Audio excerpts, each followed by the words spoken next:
Hello বন্ধুরা, তোমরা সবাই কেমন আছো? আমি আবার চলে আসি একটা নতুন ভিডিও নিয়ে। দেখতে পাচ্ছ, এটা আমার নতুন গাড়ি। আমি এই গাড়িটা এখন ধরেছি আবার। গাড়ি আমার প্রথম লোড, কালকে লোড ধরে আসলাম। এখন লোড করতে এসেছি আমি। এইগুলো লোড হবে। দেখতেই পাচ্ছ, এখন আমি আছি কলকাতা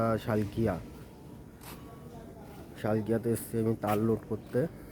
তো এই তার এগুলো লোড হবে না, মানে এরকমই তার লোড হবে, ছোট ছোট বান্ডিলগুলো লোড হবে। তো এটা হচ্ছে আমার গাড়ি। তো আমি এসেছি এখন আমার এই গাড়ির সাথে। আমি যাব। আমার খালাসি আছে, ভিতরে শুয়ে আছে। আমার খালাসিকে আপনাদের দেখাচ্ছি।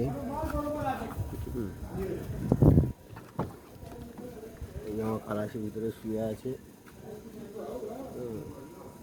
আর আমাদের রান্না সব জায়গা জিনিসপত্র আছে। তো এটা হচ্ছে গাড়ি। আসো, আপনাদের ভিতরে নিয়ে যাচ্ছি। ভিতরে দেখাবো কী করে সব লুট করে।